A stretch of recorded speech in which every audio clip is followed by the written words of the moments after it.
Okay, I want to welcome everyone to the featured artist lecture for Nishiki Sugawara-Beda.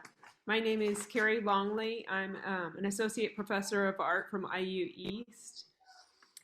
Just a reminder that Nishiki's artwork will be on display through February 18th in the Meyer Artway. That's in Whitewater Hall on the IU East campus in Richmond. We have many classes from IU East Fine Arts joining us, but we also want to extend a warm welcome to Dr. Sultan's East Asian Contemporary Art class at Heron School of Art in Indianapolis. I also want to recognize our gallery coordinator, Nate Kuznia, for organizing this lecture today and beautifully installing Nishiki's art pieces. Nishiki, he said that they arrived beautifully packaged, and he enjoyed the presentation and the package just as much as the installation process. So thank you for being so prepared. Nishiki Sugawara-Beda is a Japanese-American visual artist based in painting and installation. She draws upon her Japanese heritage to explore themes related to culture, language, and spirituality rooted in Zen Buddhism. Connecting across space and time, she experiments in ancient Japanese materials and techniques, including sumi ink, kakejiku landscapes, and rice paper, to merge them with abstract and expressive forms familiar to the modern Western aesthetic. Sugawara-Beda exhibits her work in solo and group exhibitions and offers lectures nationally and internationally to promote cultural diversity and exchange. See You There, a full-color art book surveying her work from 2012 to 2020, is published by Execute Magazine in 2021. Welcome, Nishiki. Hi. Thank you. And you can hear me, okay. Okay, so I'll just go ahead and start sharing my screen. Okay, well, first of all, thank you so much for inviting me and then giving this opportunity to talk with your precious students. And so can you find your space is what I had for my show. And these works are from Kuro Kuro series.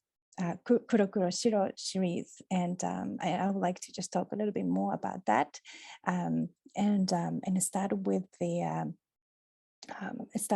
like where I am from, and but you can just find your space, and space is something that I am sort of interested in, space or world, or maybe perhaps the core of our shared humanity. And I call it core, or perhaps we could call it there. And I'm searching for that there. And then I think my artwork was born in the process of finding there. And okay, so my name is Nishiki Sugawara-Beda, and I'm an assistant professor of art at Middle School of the Art at SMU in Dallas, Texas. So this is the world map. So I would like to start with 3 images, and this is the first one. I was born Japan, in this tiny island you can't really see, but red dots represent where I have been, and I traveled, and I sort of worked here and there. And then blue dot, of course, that's the United States. That's the place where I have been the past 20 years. So just wanting you to know that I love different kinds of culture. Obviously, I haven't really explored the easy area, but that's something that sort of embedded in my system as well. And second image, this is my painting, watercolor and ink on paper. And so it's about 22 by 30, so just, usual watercolor paper. It's from 15 years ago. so 2007, I was not really sure what I wanted to say. I was exclusively painting figures and polishing my techniques and what I want to say, and what we want to say as an artist, which fluctuate from one point to maybe a couple of years and different ones, but how was something very important to me. That how is just sincerely coming from my heart. So I started to just writing from my heart with the language that I'm most familiar with, which is Japanese. I pick up my pen, it was just a pigmented pen, and just started writing from my heart. Again, that the scribble became a form, and I decided to use those forms to represent what I was talking about, which was from my heart. And I'm showing this image because it's still true to what I do still. The third image is sort of about my mother, but also, it is about me now. It's a big room showed up one day in my parents' Japanese tiny living room, because my mother wanted to make a cushion cover, and you need a fabric. And instead of purchasing fabric, she got the silk, and to weave and to make the fabric itself. And the silk came with white, and she thought that oh, okay, she needed to dye. She wanted some colors, and instead of purchasing the dye, she started raising the indigo. But she didn't stop there. Silk is coming from silkworm, so she wanted to raise, and then she got that cocoon. And you probably know about this amount. You won't be able to get silk like thread from that, but she needed to go through the process, and I believe it was to sort of pay respect for the whole entire process, and craftsmen who usually make those things, and also the material itself, like where they were coming from, and then so that she can actually make that materials and use the materials to make that object to use.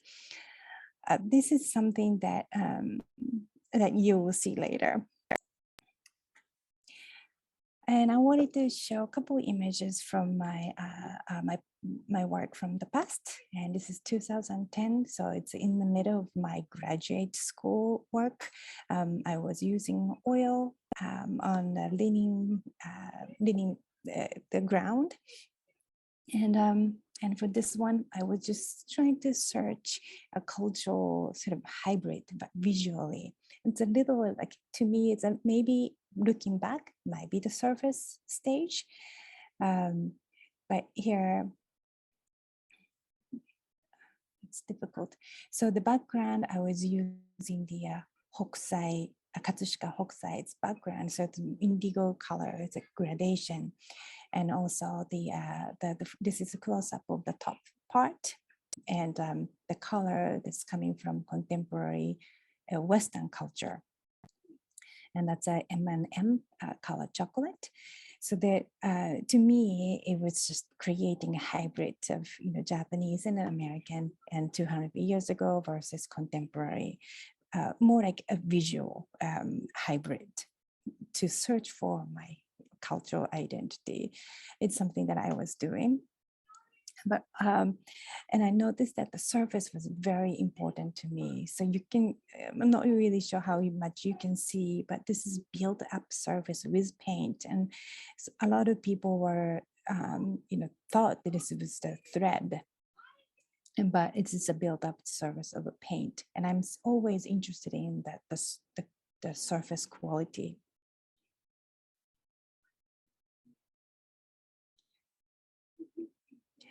And this is, so I can't really see the date just covered by Zoom, but this was well after my graduate school. So a couple of years later, and I'm still sort of searching for my really unique voice. And if you remember the second image, using the language, it came back to me. And this is sort of a calligraphic approach to mark making, and using the shape of the language to transmit the meaning of that language is essentially what I was doing. So in this case, it's you can read it as an arigato. If you know the Japanese language, you can see it, but that's not the point. I was just borrowing the shape so that I can faithfully sort of transmit that meaning.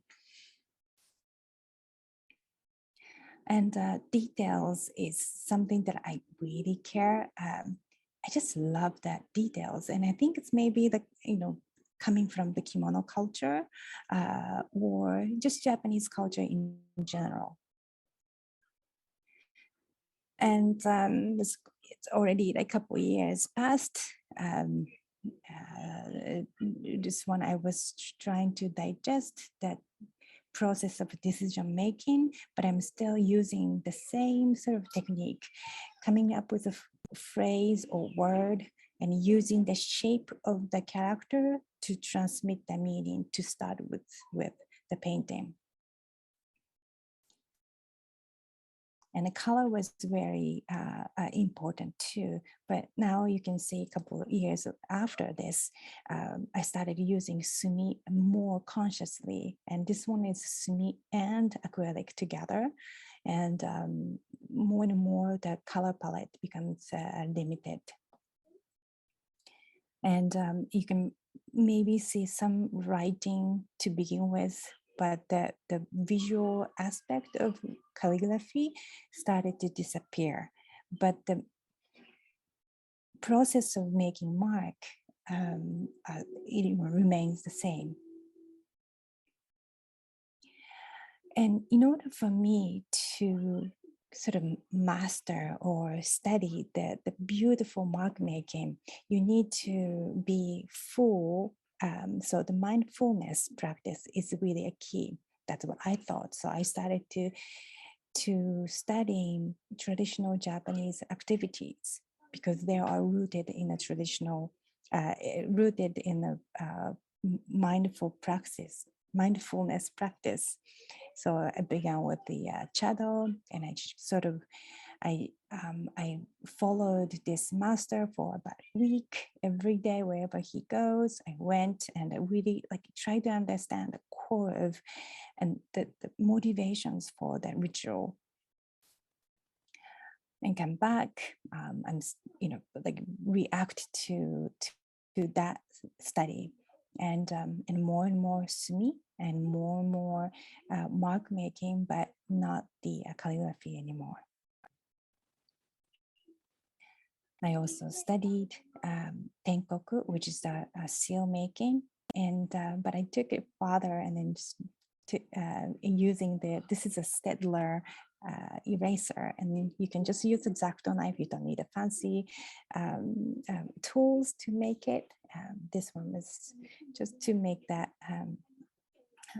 a word, but choosing a word was also fun as well. So as a Japanese speaker, I use Chinese characters as well. Also the ikebana. So this is just hanaiku. Hanaiku is to grow and mature your mental stage with the flower. And so I'm trying to invite instructors and to do this kind of workshop as well. And this is a work from 2020, and this is a series called Kuro Kuro Shiro. And this is a current work, and I'm still working on the concept of Kuro Kuro Shiro. And I would like to explain a little bit for this talk. since we have a visual, I would like to sort of show you what can what I can do with this material, which is sumi, and I will explain sumi a little bit more in details. But right here is the a sort of pure black from the ink, and but translucent. Right here is a very thick ink, so it becomes opaque, but pure sumi. But right here, it's wiped out the sumi and got mixed with gesso underneath. So this is a sumi own handmade gesso on wood. And because this part was just, I mix it with I'm not mixing it, but by wiping it, the ink got mixed with the gesso, and it became cloudy. So it became opaque gray. So you can achieve so many tones and temperatures with this sumi ink. You can scratch because it's the wood panel has the durability, and gesso is pretty thick to begin with, and my gesso is alabaster and talc with a rabbit skin glue, so it has it's a body to it.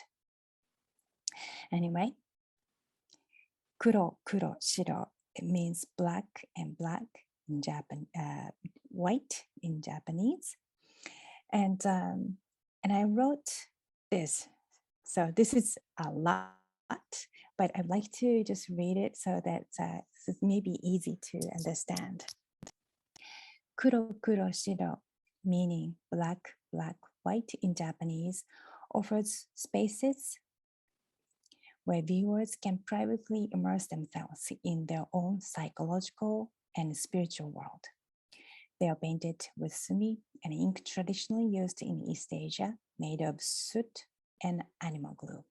And it offers a wide range of tones and depth in black. As you saw in the image, it was just the depths of black. It's just so diverse.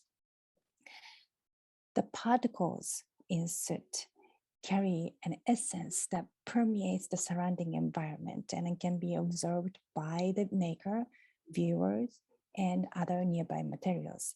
So this part is that you burn. So maybe I should just say that you burn oil or wood to collect soot.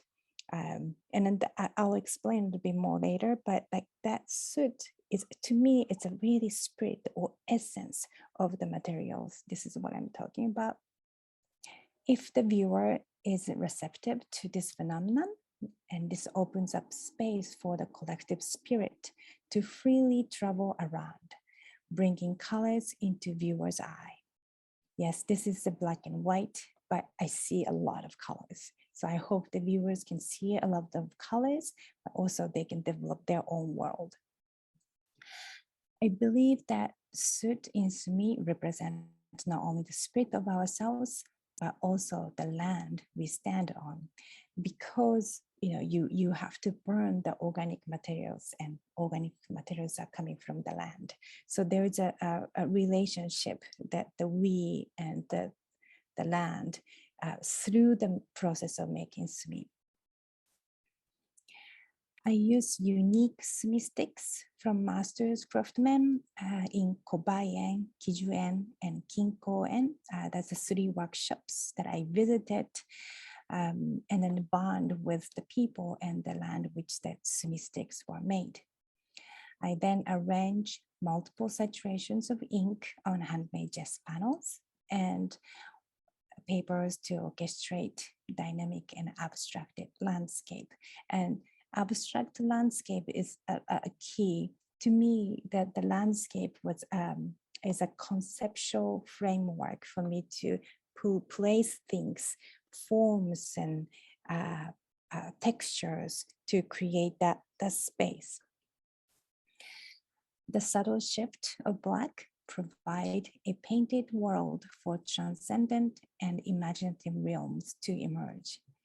My ultimate hope is that viewers can walk away from my work with visual and mental frames for their spiritual world to linger, form, and exist. So this is long, but I just wanted to read it to you. So I wanted to explain sumi and so that you can probably understand what I'm talking about. So this is the Chinese characters for sumi, and made of soot and animal glue. And sumi refers to ink or color, but usually it is that right here. If you can see my cursor, that's the stick. That's the soot and animal glue molded together to create the stick. And I am putting some water and then rubbing against in the stone to make an ink. And that's the ink that I'm using. Comes in different shapes and size and colors. So obviously there are a few colors that has blue dye in it. So you can see that stands out, but the rest of it is just depends on what soot they use. So the soot can come from wood or oil, or how they collect soot determines the colors and tones and temperature. This is one of the side shop kobayan I wanted to show you. And this is a very rare look. So to me as a painter, the soot production room is like a heart of the process, because that's essentially a pigment. So there are 2 rooms, and each room has 100 stations, and 1 person is attending. So they are burning oil to get soot, and you can see the lid, and then the other side of the lid will be a soot. So every 15 to 20 minutes or so, the person who is attending has to shift the place so that the soot doesn't collect in one place. That's just one of the example of station that they make sumi.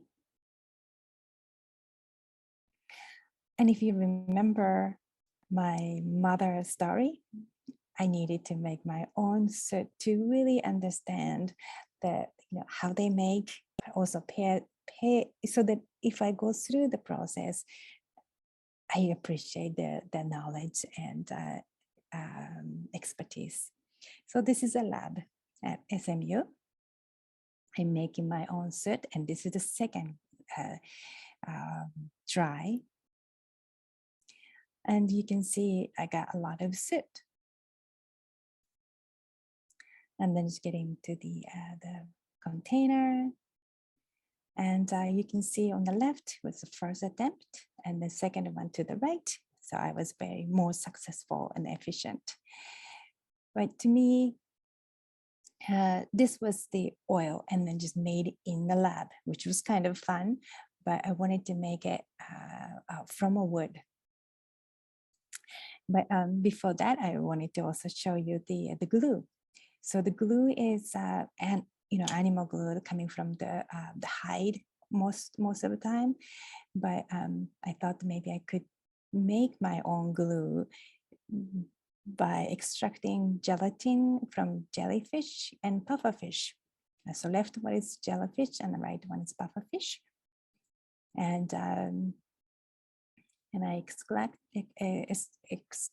it and then using incubator to dry them out. So I made my own glue. So this is the part that I tried with the wood. So I had an opportunity to experiment with this process this past summer. And I'm collecting soot like this. And you can see it's a red pine next to me. And this is my first attempt. I kind of spread, so it's really tiny amount. But for this one, about 4 hours I was burning. And then the second attempt, So you can see on the left side, that's the white pine, and in the middle, that's the cedar.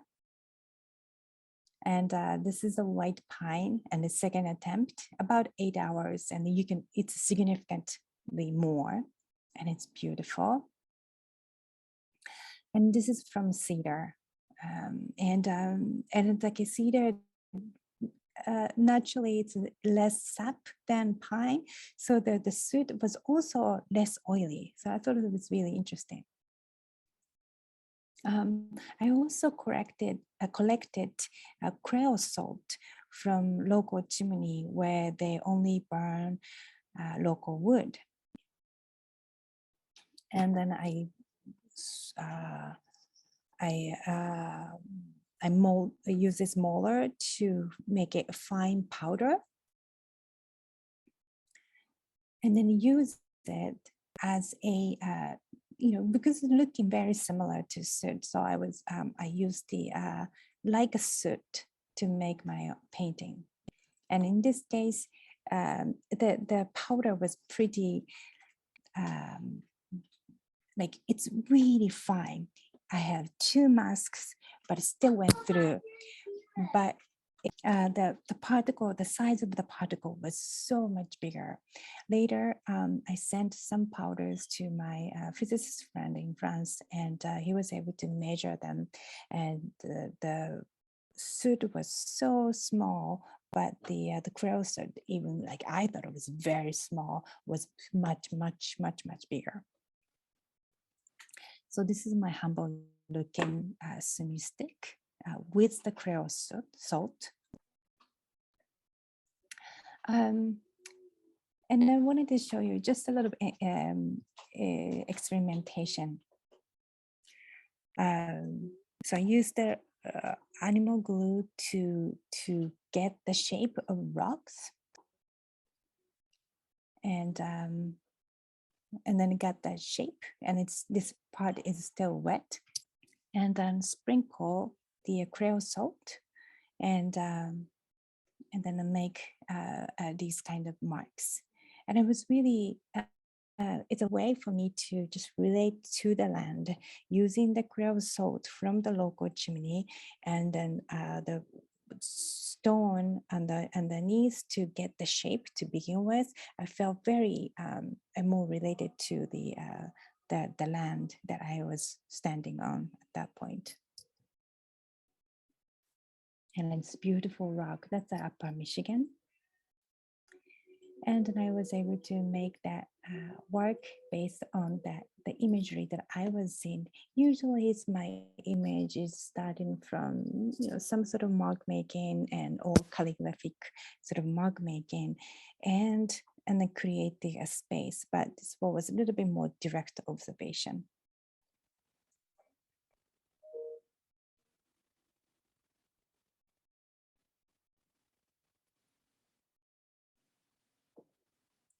So I brought some images that Nate sent it to me, and I wanted to just talk about the ones that it's in that show.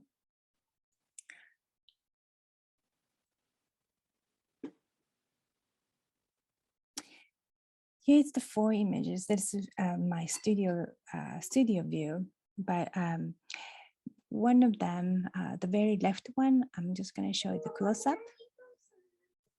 So this is the close-up of one of the mark.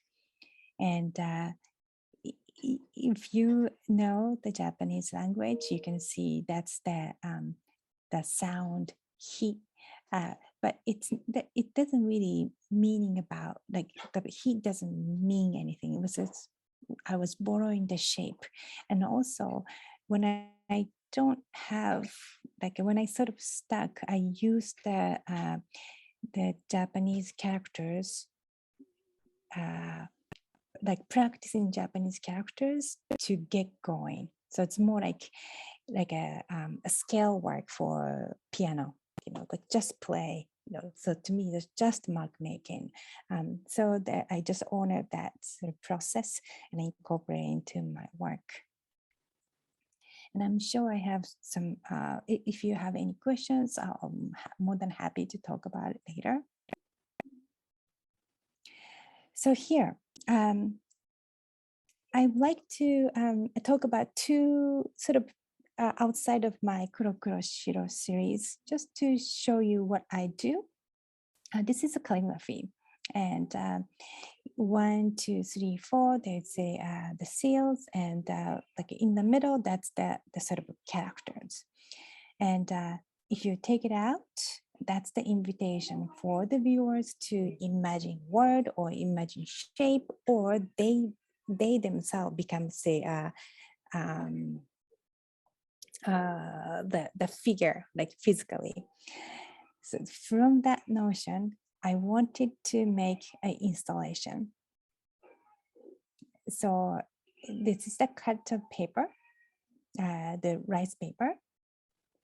And I made using a chicken wire. It's like industrial ones, but chicken wire to make a strip, and then using the strip to make a movie strip, and carefully paper mache, and make a bunch of them. And that's the edge. So I made a 3 area that has a little ring so that it can float. And right in the middle, I sealed a piece of rice paper and then glued them right in the middle, just continuous lines. And then hung on that from the ceiling. And essentially, I wanted to make the kotodama. It's the word spirit. And then if there is a spirit of a word or phrases, what kind of shape would that be? And that was my question.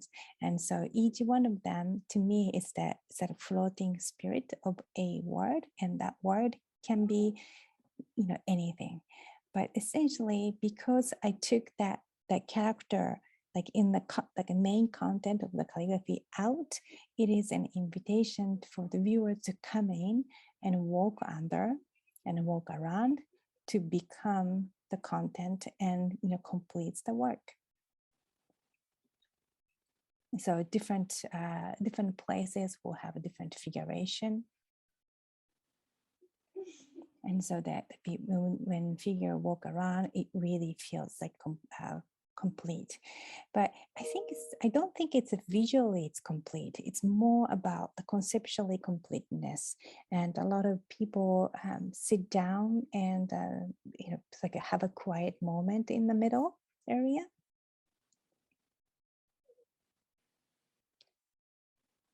So different view. Okay, so one more items. It's a book that Carrie mentioned. This is the book that that was published, and I just want to talk about a little bit about the book. It is translated into a Japanese language, so it was important for me to have a dual language. So, for example, this one is the essay by Dr. Robert Gordon, and this is in English. And the next page will have Japanese translation. And that process was very was learning process for me.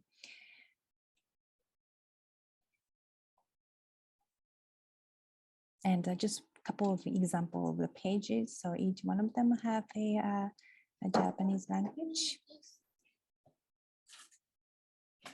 And because of the book format, I was able to sort of show the process of making as well. So this is about the Kotodama Converse, that sculptural installation. And then I wanted to talk about the book launch event. So this was a way for me to celebrate part of that culture. And what I'm doing in my work is really studying the traditional Japanese activities that become really a part of my like artistic activities. So I wanted to showcase that all of them together in the event. So this is a flower workshop. This is just one of the shots from my class. Calligraphy is also in my class. And all together, shodo, which is calligraphy, chado, tea ceremony, and kado, flower arrangement, all of them together into one space. So this just wanted to show you some of that image from the gallery. So the flower arrangement was done by Ikebana artist. And outside of the gallery, we'll have a tea ceremony. And we also had a little bit of origami corner. The teaching moment. So this is the Ikebana artist and also a teacher.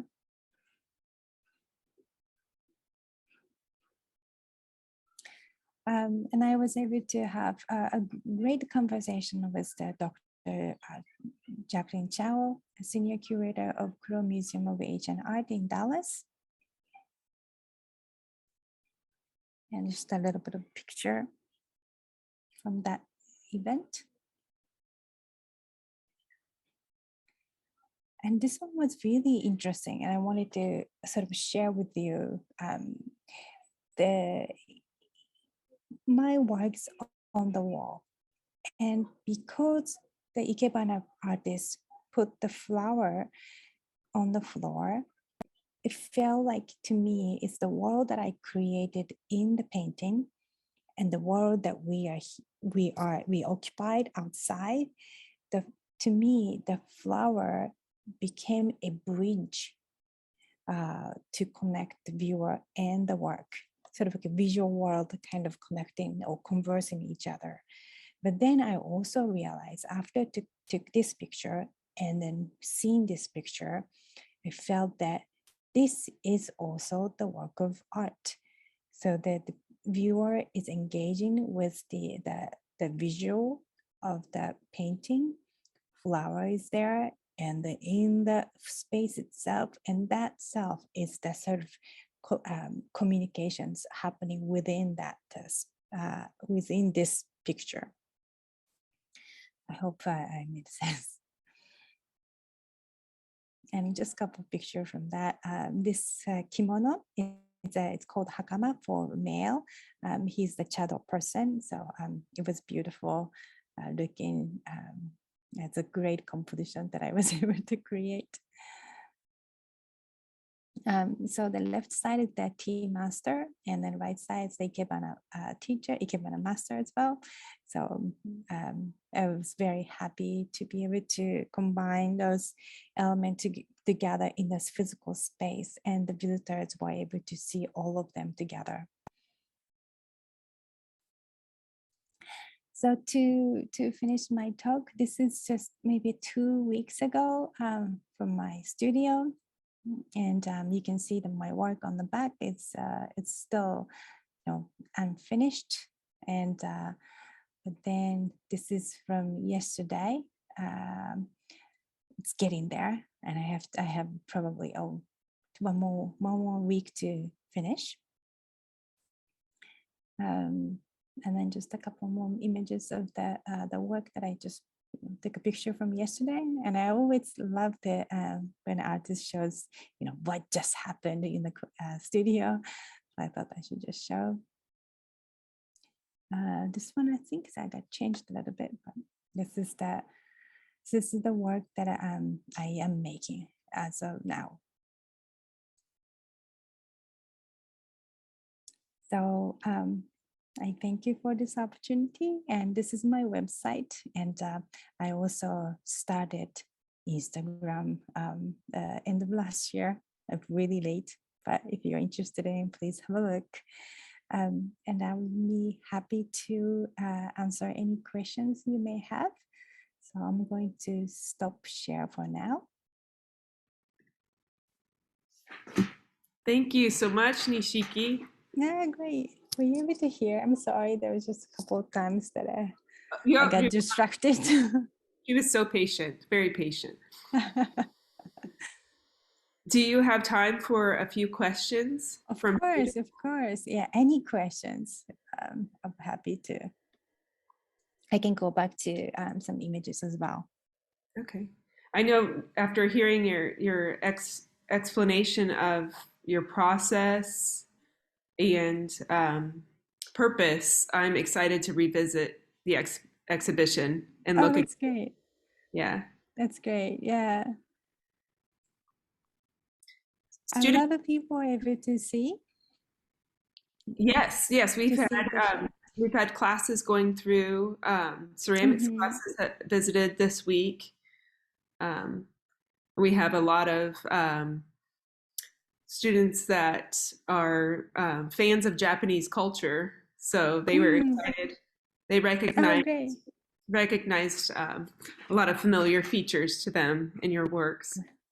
Right, right. Hi, I'm Ann Hi. Kim. Hi. I teach painting and drawing at IU East, and this is not a question, but I just want to say I really appreciated your explanation and discussion about the importance of materiality and process in your work, because I also, materiality can be so important in terms of materials themselves also contain meaning, right? And Yeah. content. So thank you for that. And I also love the aspect of how you discussed incorporating elements that might not be strictly inside of what we normally consider as visual art, right? And all these practices kind of become a holistic process of this kind of art Mm-hmm. and life merging together. The beautiful Mm-hmm. talk. Thank you. And thank you for sharing your work Oh, with us. oh, that's great. Thank you so much. That I feel like it's really pay attention to the materials, and I think I can't help it. And like all the materials are, and also us, when we just think about going back and back and back, and then the beginning of the our universe, we share everything, so I by understanding a little element, I feel like I'm getting closer to the sort of origin. I'm just fascinated by like what is the origin. But like if we think about the origin of the earth or universe, that's just too far. So to me, just a little bit, and enjoying that like process. Absolutely. Yeah. Thank you.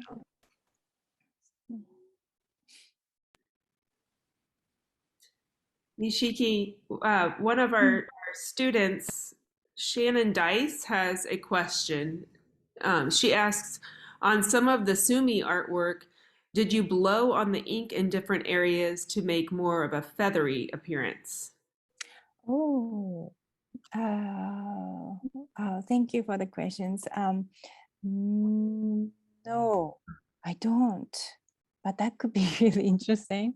Um, Part of the reason that maybe I don't do the blow is well, this is not like strictly like I'm not doing or anything like that, but in the Buddhism culture, like you have a fire, and then you make an incense, or you light the incense, and the incense has a little bit of the flame, and you don't use your mouth to blow, because it's not pure, so you just to let that flame go. So I think it's to me that started to sort of embed in my system, so I don't I feel like I shouldn't blow to the beautiful service and beautiful just sumi that people made. So I feel so that's just a part of the reason. But maybe another part is that if I blow, I feel maybe too artificial, um, like too intentional to the mark making. Like I'm intentional, but I'm feeling like I'm manipulating too much. So when I make mark, I try to close my eyes, or like it, it, it it feels like too romantic, but I try to use my inner eye to create that mark. And then once I made the mark, I have to react to it, but I try not to, I don't manipulate. So, so the ink just kind of spreads on its own then over the surface. Yeah, and depends on the surface too. The paper. This is a really interesting things that depends on the thickness of ink and the combination of paper and the gesso panel. The bleeding moment or bleeding effect is very severely affected by that kind of combination. Okay. So one thing I noticed was I saw that like the ink was so uncontrolled, you know, and kind of was doing its own thing. But then you had this really tight, controlled mark making that was right up to that uncontrolled ink. That was really beautiful. Right. I kept finding those areas in your work where your hand was manipulating almost like compulsively the marks and would go Yeah. right up to that uncontrolled ink. Yeah. Well, thank you so much for noticing that. Like it's that to me, that uncontrolled ink is a sort of like almost like a out of my hand, some sort of force made it. So I feel like I'm honoring that marks by going a little bit, and because I really like the details, like by spending time with the surface, I feel like I'm communicating with the beautiful force that appeared. I see some of the chat, but Can I Hi. ask a question? hi. I had a question about like since you started from scratch and like made the silt and stuff, is there anything else that you would want to do the same process with that you've maybe explored? Yeah. Good questions. I think like to me it's the process, and knowing the process is important. And so sometimes the sumi ink is not necessary that this suit that I made. It is important for me to go through the process, but I buy the sumi stick from the craftsman. But like I need to know who made it. Well, that's a good question. Actually, right now I'm satisfied with what I have done with as a process. Probably if the ground that I use is the alabaster coming from, like what I have is from Italy, but I think it's probably what I like to do is just specifically getting that alabaster from a specific place, knowing that actual place will probably just give me a really interesting idea of how I kind of create the visual effect. So thanks for the question, because I just kind of got comfortable with what I have, and it actually just got me thinking. Yeah, of course. No, I really enjoyed your presentation, so thank you. Thank you. I have a question, Nishiki. Yeah, hi, Orna. Hi. So really enjoyed your talk previously too, and now again. And I have an art historical question. I'm an art historian. Right. This concern and this kind of conscientious attention on materials and medium and the processes also seems to somehow be related to Nihonga. And I wonder if you looked into the Nihonga, somehow your relationship with Nihonga is my question. And the second, if I may, how is your art seen in Japan? Here you're really, you talked about your cultural identity and your conscientious effort of using ink and sumi and scripts and the kanji, but how about Japan? When you go back to Japan, how was your reception of your art, or do you have plans to show your art in Japan? Okay, huge questions. So first of all, Nihonga, that's the Japanese painting in Japanese. so the relationship probably is coming from like the Japanese painting. I did not get trained or anything, but I did study with the a sumie master, and it was just like a boot camp or so, like 1 week again. I visited his studio and then make paints each time you paint. So it just has a little bit of a tube of mineral, and then crush it, use mora, and then melt the animal glue, and then make it, use your hand to make that ink, because that hand kind of gives you if it's a good consistency, or the glue is actually working or not. So that to me, that like going through that, it was probably 15 years ago in Japan. That the way he treated that materials, he treated as if they're very important, and I felt that importance too. He only uses the paints, make the amount of paint what he uses. He doesn't discard it. So the very preciousness, like oftentimes in the painting world, in like a tube of paint, and because it's easy and discarded, so that we have to sort of do that precious, but you have to approach with that this is disposable, because otherwise you get precious and it can't really get that in good images. But anyway, beginning painting in the Japanese one, it was the preciousness of each materials and how they carefully use. It spoke to me a lot. So I'm not really sure if it's answering the questions though, but that's kind of my relationship. And in terms of how Japanese people might view my work in Japan, that's something that I really want to know. But I have a friend who is British, but living in the in Japan for the last 30 years or so. And she uses sumi to paint. And she told me that in Japan, even though her concept is coming from very different places, but because the appearance of a painting is, looking like sumi ink painting, they put her work in the categorized section.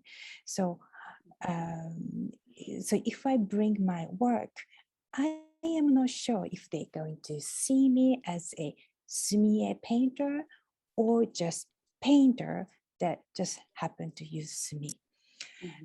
So that's kind of like, I am not really sure how they're gonna view, but that's also constant question in my studio as well. Like, my work is looking just like borrowing the Japanese aesthetics and also the appearance too much, but it's but then telling me no, it's not. I'm just happen to use those materials because it has the relationship with me.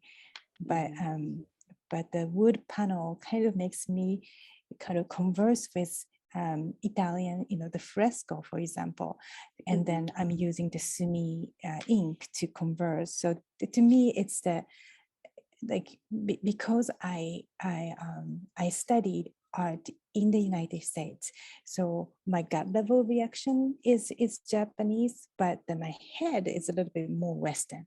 So it's so I'm just so interested to how the Japanese public or maybe critic can actually put me in the category. So I wonder. It's a question I think for many Asian artists generally. Yeah. Thank you so much. Thank you so much. Yeah. Thank you. I see some. Yes, I had a question as well. Yeah. Hi. Who inspired you as an artist? Because I know you said you had like cultural backgrounds. So I was just curious if there's like a certain artist that you got inspiration from. Yeah. Oh, there are many, and there are many. I mean, like it feels like every week we'll have some sort of heroes, and every year there'll be a like just kind of like my hero this year, but in the just for the purpose of you all, because you are in the United States, in a Western painter. Hmm, well, the aesthetically, like the Julie Maretu, and that's a more contemporary person, but like Agnes Martin, so deceased, but like still modern. The approach to mark making, I kind of share that kinship, but maybe I don't know. It feels like maybe I should say Picasso. So the Picasso and George. Yeah, maybe Picasso. So first, Picasso is a huge name, and like everybody knows, and I feel like I knew too. But the more I got to know him, and then the more I get, the older I get, he gets better. So and then I was just reading through one of just flipping through the images, and then when one of the time that I just cry because he's just so good, and I couldn't pinpoint why good, but like it spoke to me very much at that point. So I'm just telling you that like I have so many like heroes and influenced from so many of them. So and one of them, just to add, one of them is a Zen monk. His name is Gibbon. Oh, what's his name? Well, I can just say Gibbon for now. But he's a monk, but he uses painting to spread his teaching, because at that time there was written language was not read by in general, and then the word sort of limits. So he used that sort of painting to sort of spread. And because he's not a painter to begin with, there's no like beautiful mountains and stuff like that, but it's just the strokes are so free and careless, or like full of spirit, I guess. But like just and make a little shape to look like a person, and doesn't look like a person at all, but we know that's a person. So that's the approach to sort of making image to like the approach to mark making is something that I really cherished. So that's the Gibbon. Thank you. I don't know if you got that. So that's my daughter who was making little noise. You were very patient. Wonderful work. Hi. We have some two questions in the chat box. Yes. One is Yes. from student Ethan Price. How long does it take to plan or prepare to make a particular piece? Oh, interesting. Well, so I don't plan, and but like there's some sort of conversations, especially like for example, the one that I'm working on. I was thinking of the kakejiku, the long format, the vertical painting is, but the landscape, and then oftentimes represent present at the bottom and a future, and then the very top is this sort of a place where you want to be, like ideal place, or maybe called it heaven.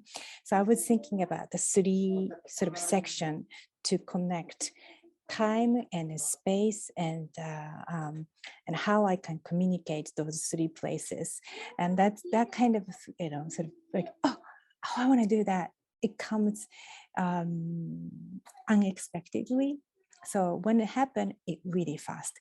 But then once I started to just make something, it takes a long time for me to look. So painting, the small details takes a long time, but in between looking takes even longer. Don't know if I'm making a good answer for that, but like it takes a long time for me to finish. So maybe like the process of preparing might not be physical, it's like mental. Mhm. Okay. Yeah. And then choosing a stick of ink is also fun as well. Like I have maybe 15, 20 different kinds of semi stick, and each of them has a name. And I know who made it and what kind of ink that is. So in my head, like, oh, this is sort of like future that I want to represent. And like, oh, I want that particular, sumi ink. So Lots of intention. That's beautiful. So I think this might be our final question. This is from Brendan Harris, who is preparing to make his final exhibition as a student. So his question is very timely. It says, in the exhibition, there was a series of pieces that used pointillism in a similar layout, but with different shades. Were those pieces meant to only be displayed together, or did you intend for each one to be seen on its own as well? I think I know what that was painting. Yes, like a little dot. They were like a half curve. Yes. Probably all. Well, can I say I don't know? That's okay. Yeah. I haven't thought about, but the like but I'll tell you that if I put four of them close to each other, then there's an interesting sort of game happening. Like, oh, what's the difference between them, those four? So like it started having a conversation and then becomes like one.